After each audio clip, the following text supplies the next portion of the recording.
actually, I mean, you've been live for years. So, I mean, how do you feel about, live radio? I love it. I love it because anything taped to me isn't really up to date. And with live, if something breaks, it gets on right away. And there are times when I've had a newscast where at the top of the hour, I'm ready at 55, ready to go live, and something breaks at 56, and our lead story becomes something totally different. And then it becomes, hopefully not having to ad lib, but having just enough time to write something cohesive. Yeah. I That's mean, exciting to me. And that's what the listener deserves as well, is not something that is old, something that's new. That's the immediacy of radio, and that's what I love about it. yeah, I mean, you've never really done TV, right? No, I haven't. I did it in high school, doesn't count. Although we did air our news program on Cablevision that was in Oak Park at the time. So we did a weekly show that the residents could see, but that was my limit. I just decided when I got to college, I'm like, yeah, I like wearing jeans and no makeup, so let's do radio. Yeah. So when did I know I've interviewed you a couple times already. I interviewed you at WLS Radio and I've interviewed you at WBBM News Radio and then you went national. But can you like you've had a long career and can you just like sum up your career for people who probably didn't listen to those two interviews? Yeah, sure, no problem. I started in local radio at B96 on the FM side, ended up later on the AM side doing starting with traffic reporting, anchoring, and a reporter, and then I went over to LS and I was an anchor and a news director, and then I left LS and I went national, which is something I had never considered. And I thought, there's no way I'm going national. What? But Fox News Radio called me up as I was walking out of WLS the day I was let go and made me an offer I couldn't refuse. I mean, it was a great opportunity. And then I came back to local because I wanted to anchor. And then I ended up at LS again and BBM AM again. And then CBS News Radio called. And that I jumped at again. Again, another opportunity you cannot turn down. And not only that, I was talking to them about anchoring, but when it came down to it, they were looking for the World News Roundup late edition anchor. So yeah, I can't see, I'm speechless to this day. I'm not even doing it anymore. I mean, that's a yes, I will be there. So, and I had a blast. I've been there just about 6 years because, of course, we closed, but, I had a great time. I love the people I worked with. I learned a lot. I used a lot of what I had learned from previous years and previous jobs in that job, and just made some great contacts and had fun. Well, I remember when you talked about working for Fox News Radio and that was also national. So how did it differ from CBS National? Really not. I mean, we did top and bottom of the hour newscast. We had reporters. It was everything that I've done at every station. And, some will say, okay, Fox is conservative and CBS wasn't. And local, you worked for WLS, which is more conservative, and BBMAM's not. I have never done anything differently at those stations. The way I cover a story at Fox was the same way I covered at CBS News. It's the same way that I covered at LS and BBM. There was no, it's always about telling both or all sides of the story. And you can't just, and that doesn't mean just, this is going back to the Fox days, it doesn't just mean having an audio cut of one person and then what somebody else said, unless the other person refused to talk, and then it's kind of hard. It's hard to do that. But you really try your best to get audio from both or all sides when it comes to a story. Hmm. And when you started out in radio, did you how did you write the stories? And I did write you like have I a speak harder to, yeah, I'm oh, sorry. go Did ahead. you have a harder time writing the stories after, a lot of experience later? No, I'll tell you what's hard is writing short. You wouldn't think that. People would think, oh, I could do that. No, try cutting something down that's very long as it rolls along a court case. I mean, you can't tell everything in every story, but you have to tell the most important things in a particular story and do it well and short because that's what radio is. Not only immediate, but short, and then you move on. Um, I haven't, I write like I speak to my friend. So I never, and I've said this for decades, is I never say, there's a 5 alarm fire. What nobody, there's a huge fire at that warehouse. I mean, that's what people connect to, not a 5 alarm fire. I mean, sure, it's accurate, but it's not conversational. And that's the way I like to be, conversational. I And don't how did say there's some things that I don't say in stories too, like, oh, I don't know. Oh, I'll think of it. I'll come back to me. Go ahead. I interrupted you. no Sorry. no, I interrupted you. No, I mean, yeah, think of those things. But when you first started out, did you know how to write or how did you learn? Well, I went to college. I mean, I did some quite a bit of writing in high school through the TV program, so I knew how to write for TV. And writing for radio was actually easier for me because you didn't have to do the split page screenshot and the so forth. And I did some expository writing in high school as well. I did speech team on the weekends in high school, which forensics, which helped me learn how to write correctly and rip and read and rewrite if I needed to. And then college, went to school for writing as well, and got my master's and my bachelor's and my master's. And I did radio and marketing communications during my bachelor's, and then I did journalism for my master's degree. So that's how I came out with the writing. But it was the experience of being in a newsroom, and especially with Karen Hand at B96 back in the day with the Eddie and Jobo show. She was the one who really taught me a lot about the writing and the conversational. And I'm like, oh yeah, you're right. I really am boring. So, but she taught me a lot, and to this day we're still friends. Great conversations. She's my mentor. Actually, I've seen Eddie on the street, like near where I live down here in Mhm. Chicago and downtown Chicago, and he seemed so friendly. What was it like to do news during that time? They were huge. It was. And you never knew when you were going to get picked on. And it really wasn't by Eddie so much. Jobo liked to pick on me sometimes. And I miss him. But yeah, I mean, it was just fun. It was loose. It was free. It wasn't your crazy morning radio, your morning zoo type. I mean, it's sort of like that, but it wasn't off the rails. And and I really enjoyed them. I had a lot of fun working with them, and they treated me well, which I really appreciated. I like to be treated as I treat others, which I try to do with respect. And then if we goof around, we have fun. With a newsroom's for fun too. It's serious business, but when things calm down, you have to laugh at it because if you don't, you'll go nuts. It's just there's so much going on, especially right now in news, that you need that uplifting moment. Yeah. And I mean, I worked with you and I thought you were fine. You were like so professional and you always kept it together. I mean, I know that you had your friends like that you probably spoke, more, honestly with, but you were totally, I mean, first of all, you sound amazing. You're like one of the best female Thank voices you. out there. And I say female because there are a lot of really good guys. It's not guys who sound good, but I've always thought your voice is awesome. I mean, Thank you. seriously, I'm a Thank nerd, you. I appreciate that. And I'm my own worst critic. I know when I get off the air, I'm like, oh, that cast was terrible. That was Wow. not my best work. And sometimes I even said it to my copy editor. I'm like, yeah, I've done better. So, Wow. but you just, I'm very nitpicky about what I do. And I'm nitpicky about others. I'm not going to lie. I drive around the car and I listen to people. I'm like, why do you have dead air? Why in this business do you have dead air at all? Um, or why do you mispronounce a name that is in the news every single day? Yeah. So that drives me crazy. But I am my own worst critic. And sometimes my husband went to Columbia years before I did. And so he studied radio, TV, film a little bit. And he will critique my casts. And sometimes he'll say, "Oh, that was really good." I'm like, "Really?" Because I didn't think that was very good. What did you really like about that? So, and other times he'll come down and it'll say, "Oh, yeah, that was really good," or call me and say, "Yeah, I like that a lot." And I'll say, "Yeah, I did too. That was a really good cast. That was fun." But yeah, I think you have to judge yourself and not. I don't know. I mean, you have to be proud of your work, and in order to be proud of your work, I think judging is part of it. Well, I mean, I heard you many times throughout the years, and I never heard what I thought was a bad newscast. But what do you think is good? Smooth delivery. Well, obviously facts. I should say just, you have to have your facts right. And there are times that I have not done a story and I've refused to do a story because someone has a story that is a hot button issue and you need to have the other side. And once I got a 21-second cut of tape for one side of the abortion issue, and I said, you know what? First of all, in radio, you never have 21 seconds of tape.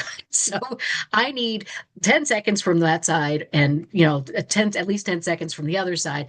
And I just said, I'm not going to do this until we get the tape that we need. And I'd rather just tell the story than tell one side. I'd rather tell both sides and then but I always want tape. Tape is what makes it interesting. I don't want Yeah. to hear me as much as, people want to hear the speakers. That's why when people have talk shows and stuff and they ask a question, it goes on forever. Yes. I am not there to listen to you. I am there to listen to the expert you are speaking with whom you are speaking, I should say.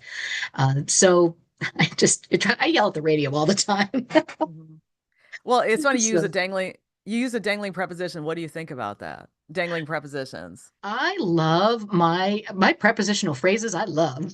Okay.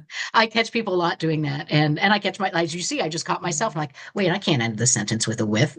So, yeah. So I'm very conscious of that when I'm writing, when I'm casually speaking. We let it go. But when I'm on the air, I mean, I want it written grammatically correct. And I was fortunate because my copy editor had also, in another life, been she was a teacher, an English teacher. So it's like, But so yeah. now, but nowadays, there are people who are bosses and they'll say, just keep it real. And maybe the dangling prepositions is not important. I like to be factual and I don't want to change things. If you want to change the English language, you go ahead and change it. But this is how I learned it. And this is how I'm going to do it to the best of my ability. Do I slip? Sure. Once in a while, when I'm, like I said, when I'm casually doing it, maybe even on air, but it's not on purpose. And then I'm like, oh, I should have changed that. But if somebody wants that, you go do it on the air. But, my name is on what I do. And to me, that's very important. Well, have you always been this into quality even when you started out, or were you trying to figure things out in the Oh, beginning? I was trying to figure things out. I mean, yes, always quality because we were always taught facts, facts, facts in journalism. You have to get it right, and that's true.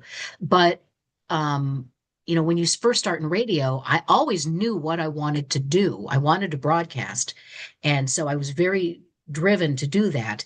But that doesn't mean I wasn't unsure of myself.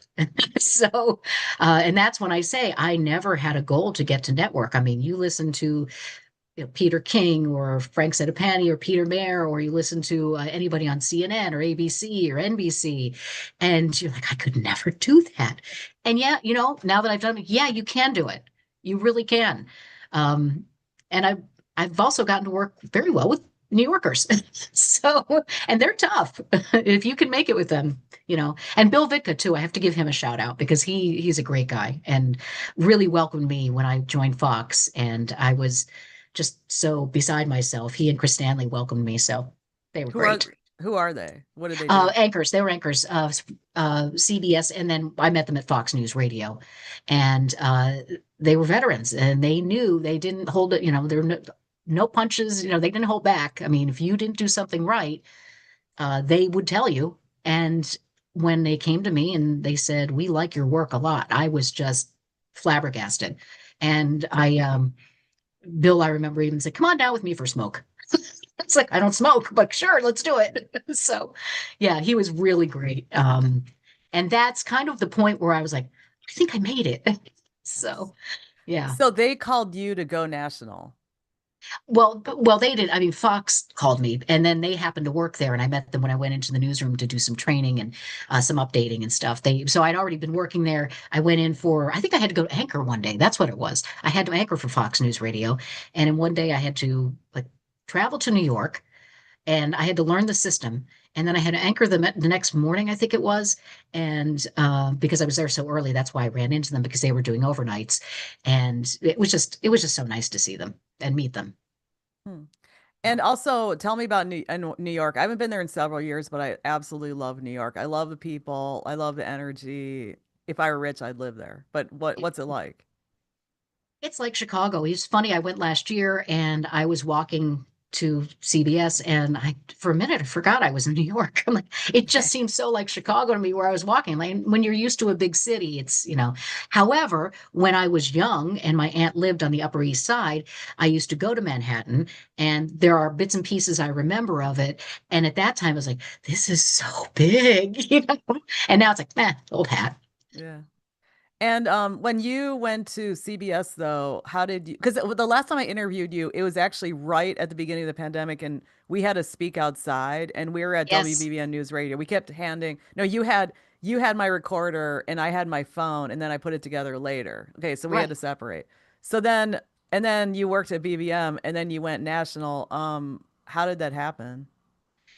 It's like I a got a dream come call. true. Oh my gosh, I could tell you where I was. I was driving in the car with my husband when I got a call, and they said, "Are you interested in coming east?" And I said, "Well, I'm from the East Coast originally. I'm like, New York's not it, but I said I'll talk to anybody about anything right now." I was stuck in my basement, and I was doing reports, and I was miserable while other people were on the air and anchoring, and I'm like. I had just before the pandemic had been named co-anchor of a business show, and I wasn't doing it. So I talked to them. I said, I'll talk to anybody. And I got the call the next day, and it was just, it, it was like a dream. It was a dream interview. And then I had to go through another interview with three other people. I had to do a writing test, and but it was old hat. I had to do a writing test previously, for the other network. I had to do, it wasn't writing test. I think it was a quiz. It was a news quiz. And, so it was just, it went smoothly, and we just made a deal, and that's it. And I represent myself. I don't use agents. Okay. Yeah, some people use agents, some people do. Oh, and actually, Ken Smith, he just said on Facebook, I never knew that. Karen was my mentor too. Oh, see, Ken, we went to college together. Okay. Yes. Yeah. Yeah. Ken's great. I like him so much. He's cool. Yeah, he's so cool. He is. So, yeah, see, he's also a good broadcaster. There are so many, there's so much talent in Chicago, you know? Oh, yeah. Yeah, absolutely. Absolutely. And the nice thing about us is that primarily we don't have an accent. My husband does because he's born and raised in Chicago, but it's nice. Like sometimes a New Yorker might have a slight accent, but Sherry Preston is with ABC and she sounds fantastic on the air. And you would know, yeah, she was from downstate Illinois. So it's like, there's no accent here. Okay. I mean, I definitely have an accent, but especially since I've worked in radio, but, and also, I was going to ask you, you mentioned earlier about having drive. And what Oh, is that? Yeah, because I like a lot of us out here are driven. But for you, what does it mean to have drive and how did you get it? Or do you think it was natural or it was natural. It was, I mean, I just knew this. Even my husband says when he tells somebody, he goes, my wife has always known what she wants to do, and she's tried to go for it as best she can. She's worked really hard at it. He's very, I'll keep him another, few decades. He's awesome. But I've just known what I've wanted to do and I've gone for it. And I have relatives who don't know, who are young and don't know what they want to do. And I think to myself, at your age, I was already in an internship.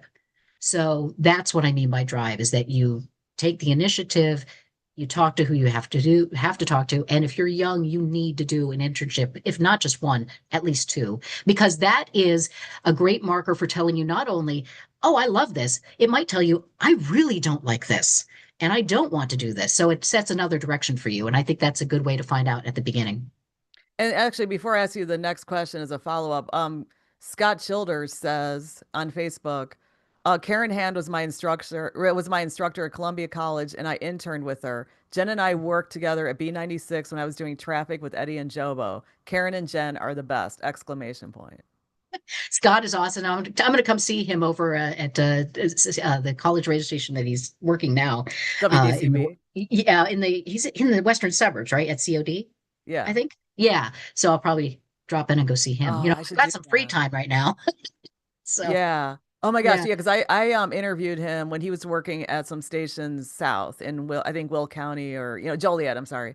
And Mhm. then I saw that he got a job out there. Yeah, I should do that too. I've never been to that radio station I think it's out at DCB. COD. Yeah, yeah, and I enjoy listening to it too when I'm driving around. So I love old music. I like jazz. I just got back from Montreal. We went to a jazz club. I made sure we got to one. Mhm. So not I couldn't name a lot of jazz. I just like to listen to it. Yeah. But yeah. So Scott, I'm coming to see you at some point.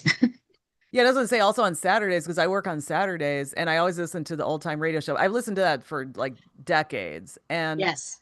it's really crazy to hear early CBS because they started in the 20s, but then you hear, in the 30s and 40s and you hear the newscasts and it's so crazy how it lasted for, 100 years almost. Right. Or you hear a familiar voice in the old time shows, and you realize that's Fred Flintstone, and he's playing a Oh police my God. detective. So Oh, that's true. Yeah. yeah, yeah. I love those too, and I know BBM has aired those as well, and I think that they're great. It's just fun to listen to that. So, Yeah. but anything else? I'm sorry. I'm Don't Well, no, want no, don't to. apologize. So I was gonna ask you Okay. about the drive because you were saying that you knew you wanted to do this and you did certain things to work towards that. And I've noticed that some people who want to go into media, they say they want to do it, but they have no website because nowadays it's digital. They have no website, Mhm. they have no online thing happening, they've got no YouTube channel, and they're almost going to into it like a regular job. Like, oh, I sent my resume. I want to be on air. It's like, well, it's not just about that. Okay, so what advice do you have for these people who do want to be on, but they're not like doing the hustle because they're not aware that they have to hustle? Networking. That's how I do it. I networked all these years and I keep in touch with people. And that's how I've gotten my jobs.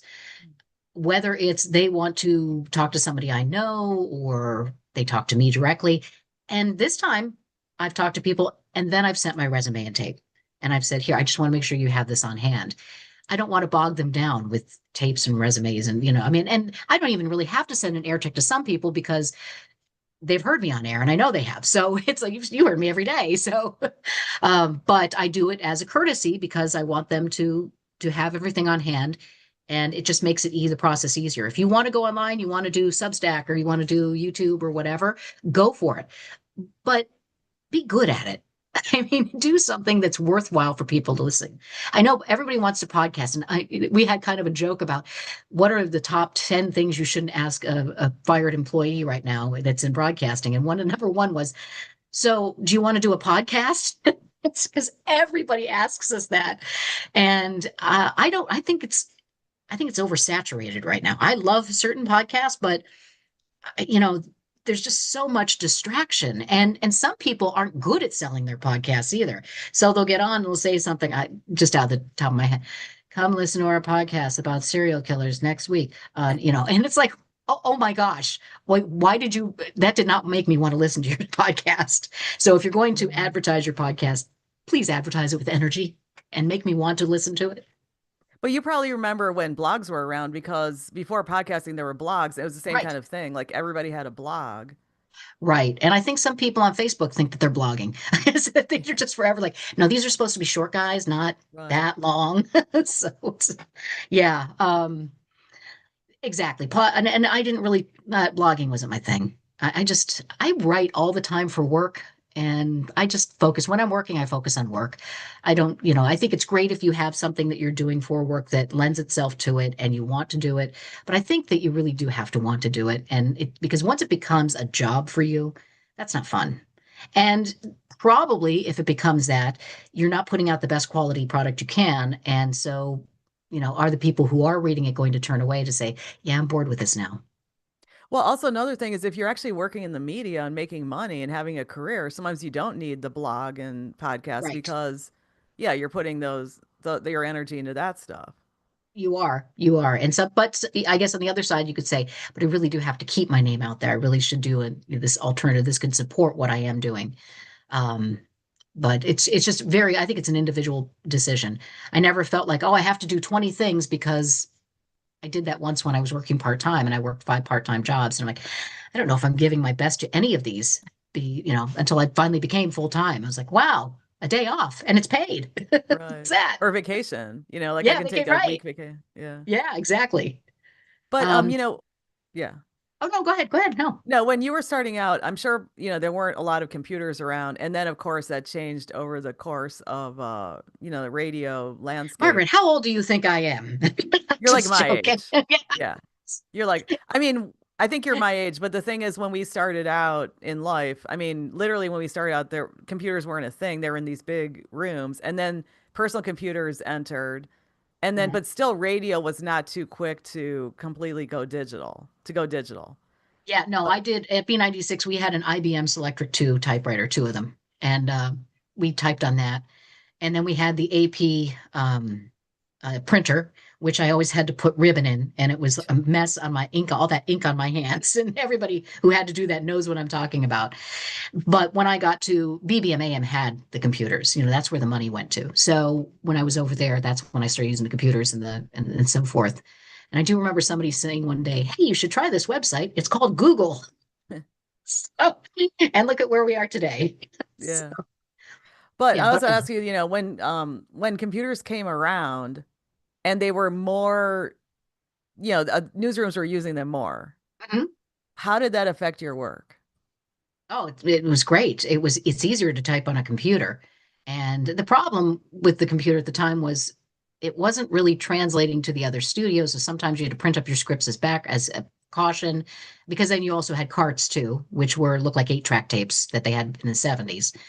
And then you had to take a stack of carts with the printed script in. And the only thing you were really doing on the computer, I think the one computer was just following the program log. And yeah, that boy, you're bringing me back. This is old school. So, yeah, and before that, and the nice thing was when the digital editing came along, no more gigantic 2-track machines with the tape and the splicing with a razor blade or a grease pencil. It was just so nice to do, and I love it. I love editing tape. Mm. I love laying stuff underneath, and oh, it's just great. It's really cool. I'm When you now say geeking editing out. tape, well, editing tape, do you mean you It mean was the sticky. physical? Yeah, it was You physical. literally You like the had physical. no, no, I like the digital. You like the I mean, digital. Okay, I editing like the tape. So now digital it's editing. okay, Yeah, good. Because yeah. yeah, you said editing tape. I thought you meant literally tape. Okay. Oh, sorry. Yeah, well, editing tape. When I edited tape, you had a piece of the sticky tape that you had to put the two ends with. But when it went to digital and we do the digital editing now, I love it. I think it's great. I think it was whoever invented that. Kudos. Well, yeah. But what about digital content? Because that changed a lot. So it wasn't just the tools in the newsroom, but also there's way more content out there. What do you think about that? How did that There change everything? is. There is, but there are things you have to be careful with. I mean, when Wikipedia came out, it's just people writing stuff. You can't use that as fact. Now we have AI. Can't use it as fact because there are still kinks being worked out in that. But it's not that you can't use it as maybe a guideline. So if you're shooting at something cold, you're like, oh God, I don't know. And you look at Wikipedia and say, well, I can look this up and find out if this is true. Or you could do that with AI because I found a mistake on AI the other day. And it actually could have cost somebody a court case. So you really do have to do your homework on that. I think I have particular thoughts on AI. I do think there need to be more guardrails, and I know that's been discussed on Capitol Hill, so forth, and in California. So Yeah. I was gonna say, okay, Chris Duffy, who I haven't heard from in a while, he says on Facebook, such a solid professional presentation. I always loved her quote from Chicago, this is unquote. I wish her nothing but the best moving forward. thank you so much. I appreciate that too, Chris. Thank you very much, Chris. Um, And you can hear yeah, Chris's voice at the Museum of Broadcast Communications. there you go. Which I will be at in September. I plan to go to an event there. So that's great. I'll Okay. see you there. Yeah, because when you walk in, there are little presentation screens and it's his voice. Nice. That's Very pretty cool. nice. Yeah. All right, Chris. How'd you get that gig? It's a Yeah. good gig. Well, I mean, the guy who runs it is David. This guy who used to work at WGN. He's been involved in Mhm. the museum for a long time. Gotcha. So, yeah. Gotcha. I mean, that's what I'm guessing. So yes, okay. So basically the technology, but what do you think about the proliferation of content online? So like before, you guys were the gatekeepers. Hmm. You guys presented the information. And then now, anybody with a phone can do some research and do some investigations and go, and they can either do video or audio. So journalism has changed. What do you think about that? Are they factual? Are they correct? I mean, I see people who talk to witnesses. Witnesses differ. Yeah. They all see different things, and you can't always count on that. And a lot of this is, especially with the podcasting, the podcasters can say what they want. And, if they come from journalism, I trust them more because they know how to research stuff. If they're researchers, I would trust them more as well. But, somebody who just opens up a mic and starts railing on everybody, I'm like, that's not informational to me. And that's where I feel we come in handy. It's like we do this we do this news, we do this research. I mean, I used to have to get clearance to do certain stories in the sense that we had to confirm something first. Not it wasn't because of a political thing, but just I just had to make sure that I didn't say somebody was dead. I mean, Mm. and they weren't. So we have to make sure that we talk to people before the right people, I should say, before we put something out there. And if you think that Oh, where we have so much more competition. We do have more competition, but I would have to say it would be the right competition that we would have to worry about because and I don't always see that. Like I said, anybody can say anything they want. It doesn't mean that's true. Okay, well, since you've been in journalism for a while, can you please explain the fact-checking process? Because now I see people go out, film something, and post it. So there's no necessarily they're posting raw, but they're not necessarily checking the facts if they're writing a story. That's not good.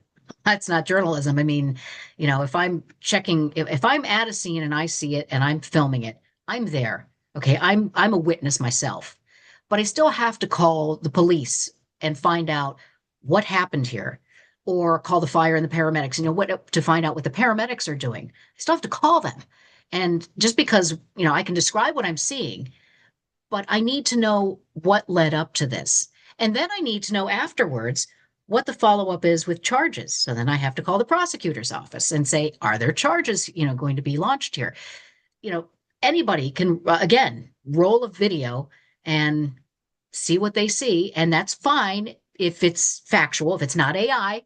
So, if it's factual, you're seeing it, you can describe it, but you can't give the facts unless you've talked to the right people. And also, the right people would depend when it comes to witnesses. You have to, I've also dealt with people on the street who are really drunk and have tried to come up to me and followed me to try to talk into my microphone when I'm trying to cover something.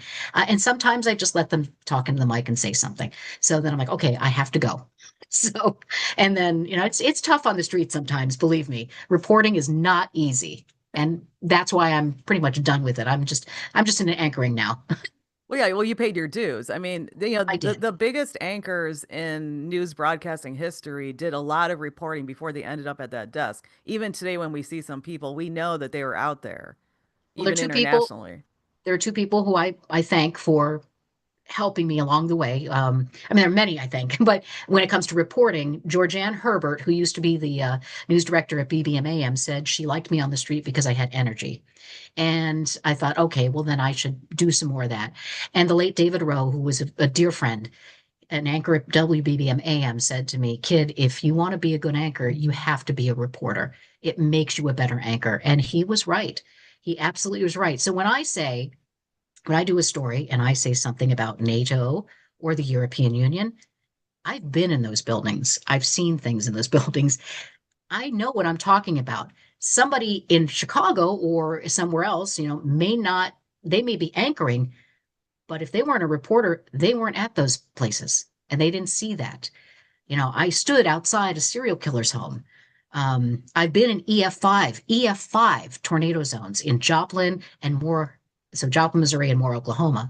And I've seen what that powerful wind can do. It shaves the bark off trees, like it makes them like toothpicks. And a lot of people in the Midwest don't have, and the Plain States as well, don't have basements. So when that kind of a storm hits, everything's gone except for the concrete slab. And in some cases, there's not really much around the concrete slab because it's blown all the way to the next fence. That's what stops it. And it's just horrible to talk to people in those zones too, because you feel like you're really um, intruding. And I talked to one man who was thrown out of his home. He said he ended up in the culvert outside, but his wife and his daughter, who were in the bathtub with a mattress over them, they were okay.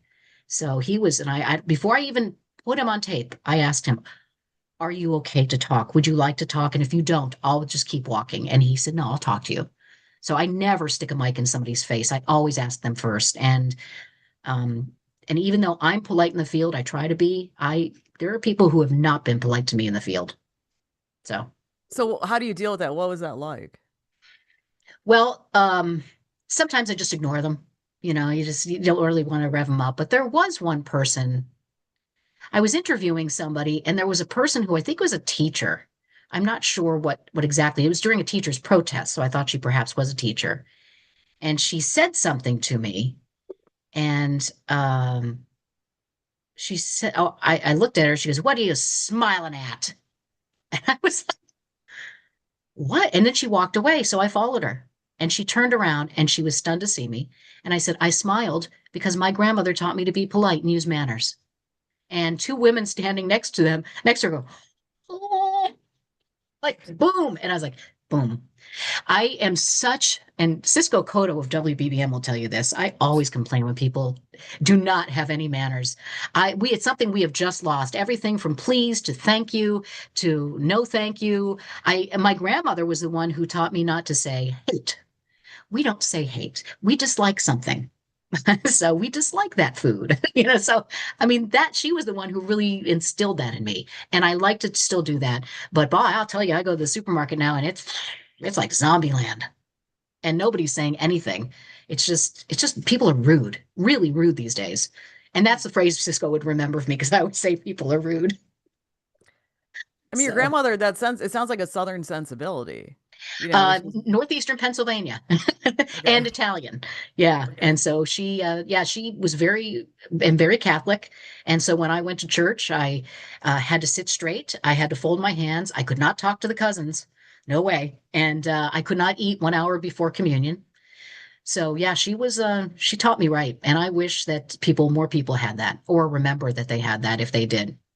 Well, there are a number of people I meet in the city as well, and their grandparents or their grandmothers or grandfathers or both, they raise them. So they sort of learn this old school stuff. Because sometimes I'll meet somebody in their 20s and they're like super polite. And I'm thinking, whoa, what Mm. happened? And I think it's because they were raised by people who've been through a lot, I spent a lot of weekends at my grandparents' house because uh, we we had a tough start in life because my parents were so young and we lost everything in a flood that went up to the second floor of our home. And we lived in a FEMA trailer for a few years.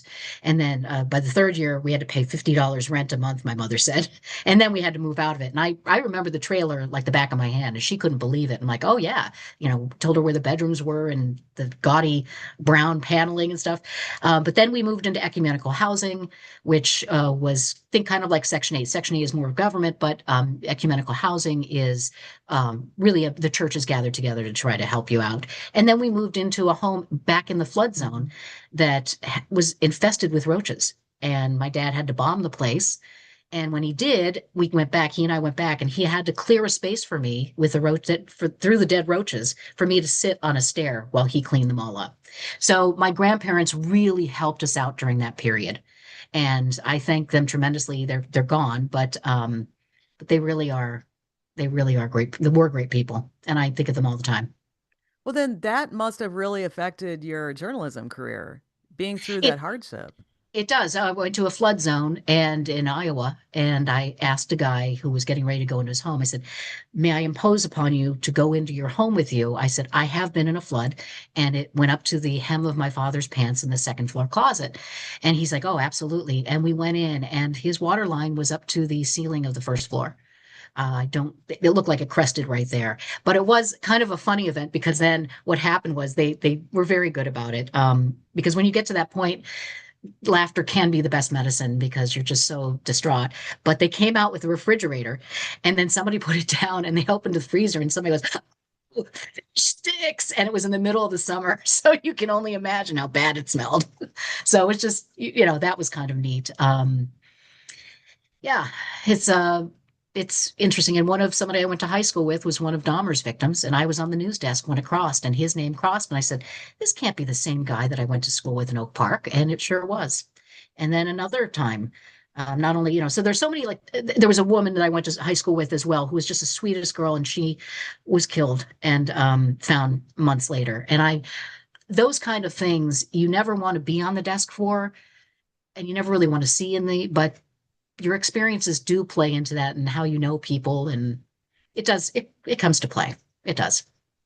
Well, you said basically written short stories all of your career, most of your career. Yeah, I've always it's always been short. I haven't been a newspaper journalist, and I admire them for the work that they do. They really hustle.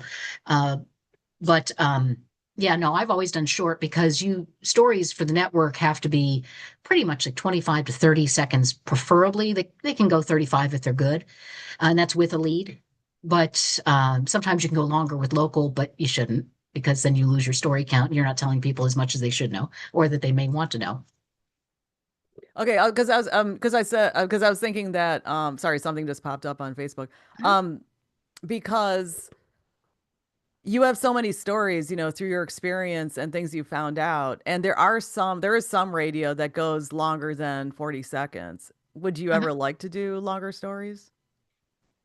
If I really like the subject, because I always said that, and I still say that a good story writes itself.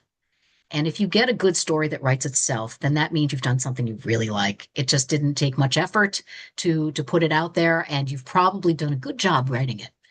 So if it was something like that, I would probably do it. But for now, I think I'm just kind of set in my ways with the shorter stories. Well, which is great for actually online as well because people love short Hmm. content. Yeah, So it's almost like yeah. radio was prescient in that area. We have short attention spans sometimes. I know if I get online and I look at stuff, sometimes it's for to relax. I mean, yes, it's to see, okay, Mhm. what happened today or what do I need to know? But when you get past a paragraph or two paragraphs, and I'm like, okay, I don't have the energy for this because it's the Yeah. end of the day, you know? Uh, so that's how I look at it sometimes. Sometimes I am. If it's a friend that writes something, I'll read the whole thing, no problem. But keep it short and simple. Well, you often talk about writing, and would you say that you're a writer first or broadcaster first? I'd say broadcaster first. I think there are other people who write better than I do. They just it flows so well, and I'm like, oh God, when I hear something that they write. But um, yeah, I would say a broadcaster first. Okay. And because your voice, like I said, is really amazing. No, okay, I want to get back to opportunities for people because Mhm.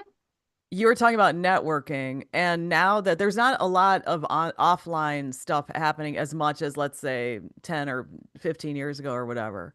So, what's a good way to network if there aren't as many offline opportunities? Uh, well, I mean, that's something networking you have to do all the time. So Okay. it's not just oh, I lost my job, I need to network. You should have been doing it well before you lost your job. And I started doing it from the very first job. Karen was my mentor. I determined after we worked together, I'm like, okay, this is who I'm going to learn from. She introduced me to other people. Because I was in the same building as BBM AM, I got to know the management there. And still to this day, I talk to one of the managers there. And same thing when I went to Fox, the comment made to me by my boss at the time, he said, well, we're going to hire you, and you know some people in high places. I started laughing. I was like, yes, I do, and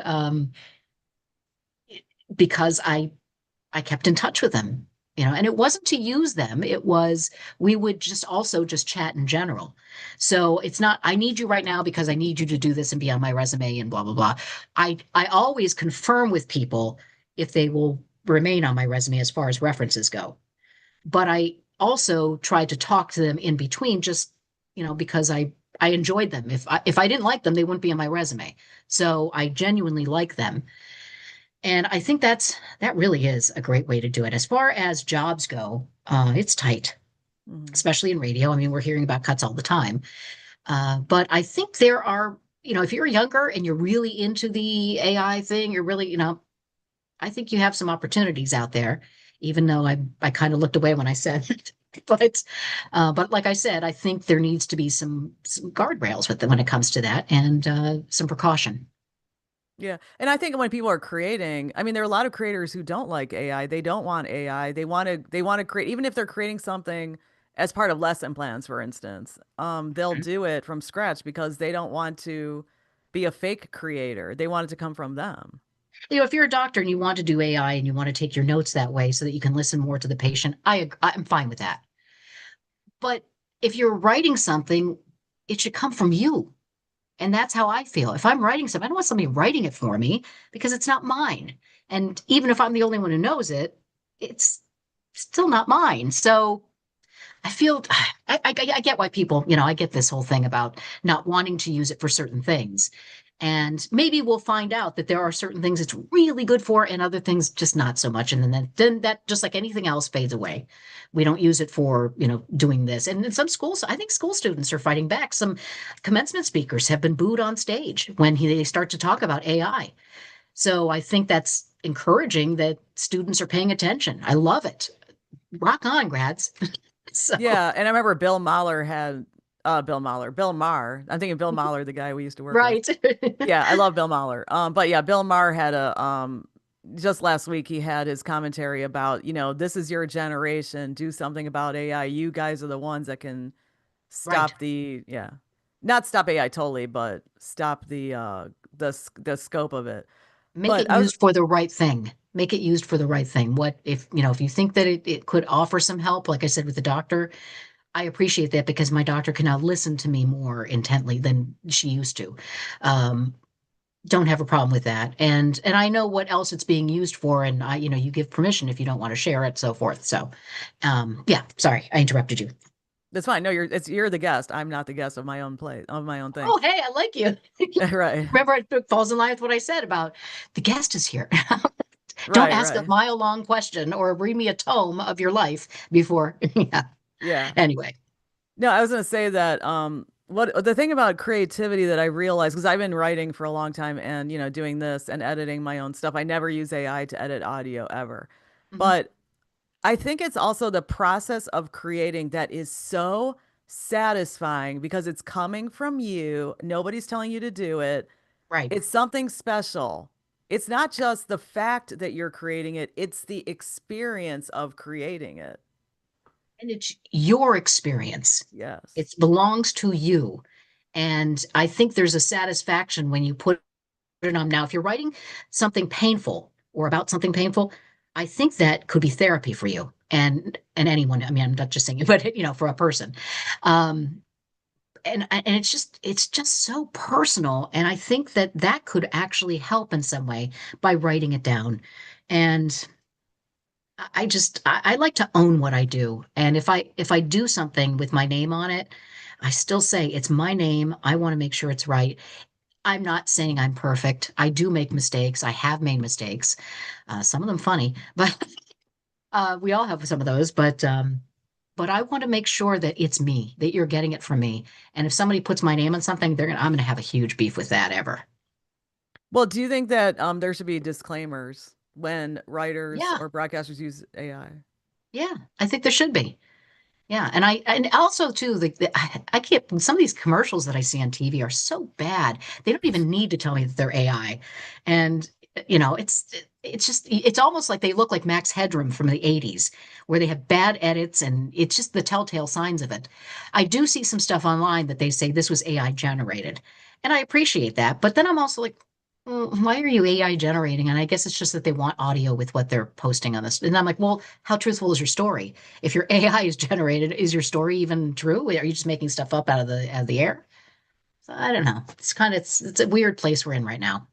Well, then another thing that I think about is that if people are creating stuff and they're using AI, it makes you wonder why are they creators in the first place? Because that's what's unique about the creative process. They want the clicks. They want the clicks. They want to get the money. They get as much as they want, and that's the second thing on the list of don't ask a laid off broadcast employee is don't ask them if they want to be an influencer because I get that all the time too. No, Really? I don't. No. Well, because the influencers, I mean, the difference between influencers and journalists is influencers, they're sort of promoting things. Right. Right. Yeah. Exactly. Which is if I did that, bye bye to my career. That's mm, But people have I asked you if you wouldn't. want it. Like, are they willing to pay you or something? No. Oh, I No. see. I They're just don't. asking if you're interested. Well, no, well, yeah, they're just saying like, would you be interested in doing that? Yes, I'm sorry, I was, yeah, but no, I have just like kind of like well, now that you're not broadcasting, would you do this or that? And it's always been podcasting or influencing, and I'm like, no, I don't. I'm just an average person. I'm like, I don't want to promote anybody, Right. and it's just not my thing. Yeah. And then, sorry, because the thing is, I'm sorry. The reason why I'm listening to what you're saying, but also some people are responding on Facebook. I haven't gotten any more comments, just people are liking it. Obviously, you're a very popular person. Okay. Oh, well, So, thanks, guys. yeah, you are very popular. Um, what is the key to being popular with other people in the business? I don't. I never consider myself popular. I look at other people and say, "Hey, you're cool," you know. Well, some people might like that I go to Burning Man, but I'm not going this What? year. Yes, I've been to Burning Man 4 times. in an RV and tent camping. And I'm now going to Lakes of Fire, which is in Western Michigan. That's a Burning Man sanctioned event, but a lot less people. So they kind of freak out because, like, wow, you seem so straight laced. And I'm, well, I am. And I always have to tell them when I say, okay, I go to Burning Man. No, I don't do drugs. And no, I don't get naked. So I love the art. I hooked up with a camp that is wonderful. And a lot of them are from Chicago and Illinois, graduated from Northwestern or went to school, high school in Champaign or went to U of I down, so it's like, wow. I mean, one camp member the first year came up to me and said, you worked with Steve Dahl. I grew up with him. And I'm like, we're in the middle of the desert. So I just love the people that I meet. It's great. I met an airline pilot with his German wife, and it's just a great place to meet people. There's goofy stuff that goes on, but that's not my thing. So whatever. So I do those things, and some people get a kick out of that. And I don't know. I try to be nice to people. And, if you don't like me, you don't. And if you do, great. I love it. I mean, let's talk, I'm fine. I have gotten one, one letter, a marriage of the proposal of, what is it? A business proposal of marriage from somebody in a prison once. So it's like, okay. I did have somebody who came to see me in a station once and scared me so much that I took security precautions from that point on so that I didn't have to face that kind of thing again. And I've had some interesting experiences. I really have. It's been a tough 6 years. I lost my younger sister to suicide. Oh my And goodness. yeah, her two children who lost their father 7 years earlier were orphaned. And we had to find them co-guardianship. And then we got him into college. And then my father was diagnosed with dementia, and he's now advanced. So I'm his power of attorney. So in the last job I've had, before I even started my news shift, I was in my dining room in a chair that I made the dining room table my office. And I would do 2 hours of work at least on him. And then I would go broadcast for 8 hours or 9 hours, because even if you have 8 hours, it's always 9 hours. So, um, yeah. So it's been a tough several years. I've had to deal with a caregiver who stole my father's credit card number and booked $1,000 in airline tickets to the Bahamas, and I deal with the police and the DA on that, where he lives. And I had another caregiver, no, sorry, not caregiver, a woman who was a stalker. When he lived in Texas, he met her, and then she showed up on his doorstep in North Carolina. So it's been a challenge, and I know more about guardianship court and criminal court, and I've been covering a lot of that just through my career alone. So Yeah. See, I was going to say these are more experiences to help you with your journalism career. So you're right, not stale at all. You're fresh and you're constantly experiencing what a lot of people in this country are experiencing. yes, yeah. So yeah, there a lot of people experience this stuff that you don't think, because you hear about. And for years, I've been doing interviews with Alzheimer's groups, and I'm like, oh wow, I don't think I'd be impacted. And here I am. I'm in the middle of it. And just things, you talk to people about. I think it was about a month before my sister died that I interviewed somebody from a group about suicide, and and how to prevent it and blah blah blah. And then I was dealing with it. So it's life experience, and I'm hoping that after 6 years that I'm starting to come out of and that may be part of the reason I'm not as sad that I lost my job too, because it's been grinding it's just been really tough the last 6 months, 6 years, I'm sorry. And it's kind of nice to just sleep in a little bit, do a little traveling, see some friends, and I'm catching up on lunches, but I can't go to too many because I'm not that rich at all. I'm not rich. I live on the poor side of town. So Well, then people can take you out. yeah, there you go. Yeah, I'm going to call in all my debts, all the favors. Right. I was gonna say Mike Kessler, he is a longtime listener and he just like promotes my podcast. He's been with me for a long time as a listener. He said Burning on Facebook, he said Burning Man, the late great Tom Laporte went every year and loved it. He did. And actually, what I did was when he died, I went the following year and I put something in the temple, and it was just a bunch of pictures of him and a nice little memorial to him. So, yeah, I knew Tom. Tom is the only person who's offered me water in the desert. He's like, "Do you need water? I can get you some." It's just like, I feel like this is something on the dark web or the black market or whatever. It's like, I'm cool, Tom. I got my water from Walmart. But I never actually got to see him at Burning Man. I mean, it's 70,000 people, and you never know where any person is at any given, one person is at any given time. But that's why I like the one out here in the Midwest, which is like 2,500 people.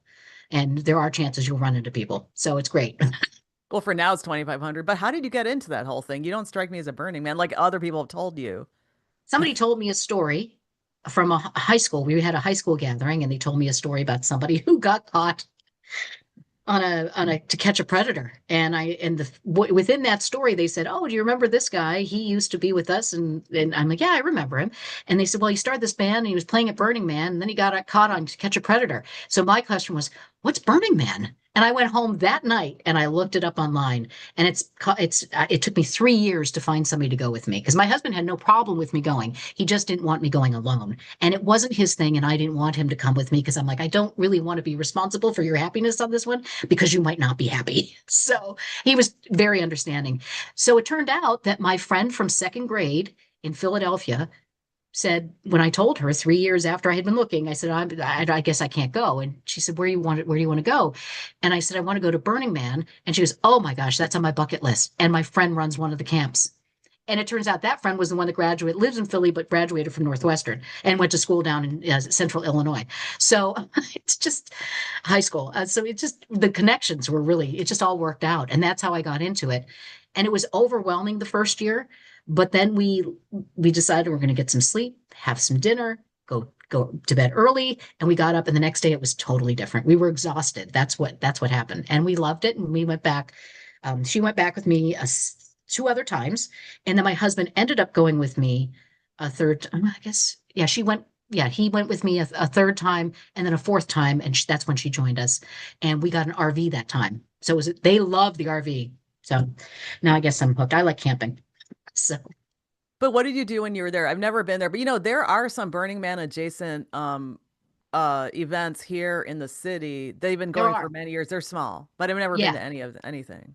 yeah. I like art.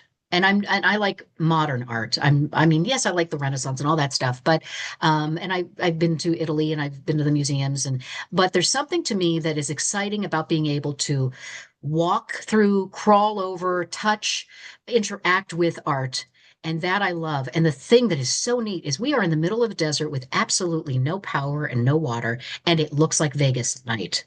I mean, it's just incredible with all the solar power they use, the generators. It really does look like that. I also like, there's a camp that's a funk camp, and I love them because they have brass, drums, singers, all different kinds of singers. They're just about music, and I love to go see them. I also do the Mrs. Roper pub crawl, but some people don't know who Mrs. Roper is, so Hmm. but that's fun. That's a fun thing. So there's activities, and I also go to see that I have a group of Canadian friends that I like to go over to their camp and hang out with them for a little bit.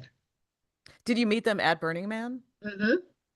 They were the first people to welcome us. They're from Toronto, from the Toronto area, and they said, "Wow, you are just 2 women here with 2 tents and no shade, and you're rocking it." So we said, well, we have a little system here. We get out of the tent by 9 o'clock because it's too hot, and we go do stuff and then come back at 5 when it cools off. So it was fun. It was just, I hadn't been camping since I was 9 years old, and this was a challenge. And now I think I've got it down. Well, So, for that large one out west, or the original one, do you plan before you go? Like, you know how oh trade yes. shows people go to trades? Okay. Oh yeah, you have to plan. I'm actually starting July 1st. I will probably start the packing for the trip later in July. And in one case somebody might be going with me last minute, so I have to make sure that I have 2 tents instead of one, and all this stuff, because I told her she would be coming from New York, and I said, if you're coming, then I'll have all your camping gear. Don't worry about it. So, yeah, there's But I mean, do definitely you plan? planning involved. Hmm? But no, do you plan what you're going to attend when you get there? How do you navigate the huge thing? Oh, there's schedules. They actually have schedules, and some things you have to take with a grain of salt. Some things go off when they say they're going to. Some things don't. So you have to be ready, like, to get disappointed if something doesn't take place that you thought would. And some of it just starts a little bit later. I think the pub crawl, they said, oh, we pushed it to 4 o'clock from 2, so just come back at 4. So what am I going to do? I'm in the middle of the desert. I have nothing to do. I'll be back at 4, sure. And then what about the Midwest one? When did was that established and how would you go That back? camp, I think that camp's been there. I'd say 20 years. I think they've been going. I mean, it's 15 to 20 years, somewhere in there. And I just love them. And we do a thing where we dance every morning at 10 o'clock to Eye of the Tiger, which funny enough, the guy who wrote that is from Chicago. Yeah. So yeah, but it's fun. It's just a fun camp. We have a trampoline. We dust off people because the sand is like dust. We dust people off with dusters one morning, and then we hand them cupcakes. I think it's called the Dusty Muffin Stop or something like that. So it's just goofy, and you get to wear whatever you want, costume wise. So Well, so that's me. there's I like, like is it. there like cosplay going on? There are some people who do. Yeah, there are some people who do that. There are some people who do a lot of things, Margaret. Right. I'm telling you, it's just like even I'm shocked, and I didn't think I could be. But yeah, it's Hmm. uh, it's a lot of costumes, but it could be something. Well, everybody has to be lit at night, so you have to Mhm. have lights because you could get hit by the art cars or the mutant vehicles that are there, and bicycles. We all ride bicycles there, so you have to be lit at night. So you can wear like I put my husband is not really like into costumes, but he had to have so I gave him a safety vest and we lit that up so he was good. So that kind of looked like he was a construction worker, I guess. I don't know. And like I said, Mrs. Roper, I dressed up as. I have a butterfly costume. I have a unicorn costume. I mean, just stuff that you're like, I just feel like sometimes you just feel like wearing nothing. Like just, Yeah. I don't mean I've said that to itself. You don't feel like wearing a costume. I mean, and then you just like, I'm going to go out and wear some shorts and a t-shirt. And And I you're have talking some about good t-shirts. and you're Hmm? talking about Mrs. Roper from Three's Company, right? Yeah, Mrs. Roper from Okay. Three's Company. Yeah, we wear muumuus and red wigs, orange wigs. So, yeah, and we just go from bar to bar. It's a bar crawl. So that's And fun.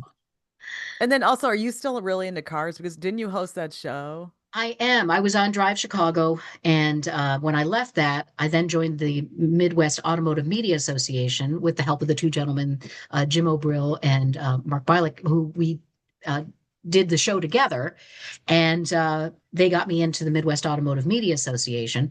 So I started making contacts there, and I did a couple of series from the events that we had, and they made it on air on CBS and BBM. I did some coverage for BBM of the auto show. I did it for the LS as well, and I love it. But I haven't been able to do anything recently, even though I'm a member. Uh, I was just too busy wrapping things up at my previous employer's place and getting set for that, and I couldn't go to the rally that they had in May because it was the last week of CBS. And I was scheduled to go, and I told my boss, just cancel my days. I should be there. It's the right thing to do. And so I couldn't go to the car rally at Road America. And I was sad about that because I love that event. But I'll pick it back up probably when I go back to an outlet. And but for now, I'm just sort of taking a break from everything and just seeing if there's anything out there. I'm like I said, catching up with people. So it's nice to have a break because it has been such a crazy news cycle for the last few years. Hmm. I just can't believe CBS is gone because my dad, I mean, he was born 100 years ago, so he was around when it started, and then I listened to it when I was growing up, and then I listened to, I mean, it's just like I listened to the top of the hour, and just CBS was such a powerhouse. CBS Radio was such a powerhouse for 100 years. Yeah, I mean, and the not as like bottom. I mean, not as much as like 30s and 40s, the golden age of radio, but still, what a Yeah, I think brand. I mean, I missed the bong. I think I'm going to make it my phone, my ringtone. oh, that's Yeah. true. Did you Yep. guys, were you able to take anything from the station? No, hold on. Mm-mm. Oh, No. okay. Mm-mm. Okay, and anything else? Because we've talked for like an hour. Oh my gosh. Yeah, it has been an hour, hasn't it? Okay. Yes. No, I'm good. I would just say network is always important. Be polite, use your manners, and and just work hard. You just really do have to work hard. Oh, yeah, I was gonna say, well, how are you polite if you don't work with nice people? It's up to you to be the better person. And I never take my grievances, I wouldn't take my grievances to the person necessarily because I would go to HR and let them handle it. I'm at the age where, maybe before I would have gone off on them, but it's what does that do? And then it makes everybody around you uncomfortable and miserable. Just go to HR, give them the documentation of what happened, write it down, and let them take care of it. They do it the right way. So that's the best thing I could probably say, Oh yeah, I think. what are some other lessons you've learned throughout the years? Always get the facts right. Okay. Always, double, triple check. And always carry wet wipes. It sounds so stupid. But if you're a reporter, I've had instances where I've gone into the storm zones and it's been pretty yucky. And there was one instance on a plane, a very small plane from Chicago to Detroit, that the woman across from me projectile vomited and on landing. It was the weirdest thing. And there was a pilot in front of her who was basically jumping to his next job. And I was across from her and I was like, wet wipes, anybody? Wet wipes? So yeah, I'm always the mom with the wet wipes, and I'm not a mom. So there you go. Wet wipes and granola bars if you're a reporter. And always go to the bathroom when you can because you never know when you will next. And Peter King would say that too. Ooh. Oh yeah. I forgot that you worked with all these people. Yep. So, Yeah. I just okay. talked to him today. He's such a great guy. He Yeah. really is. And he's been So around is he's been around for so many years, so. he has. He has been around for a long time and he knows his stuff, especially when it comes to those shuttle landings and takeoffs. Oh, he's good with that. And so anybody out there who needs Peter King, call him Yeah, for because he was the shuttles. guy because Uh, he was always out there covering the launches and so forth. Yes, absolutely. And he just did some work for a news network this week and on the shuttle. So he's doing some work and he's happy. And that's a good thing when you're in this business to be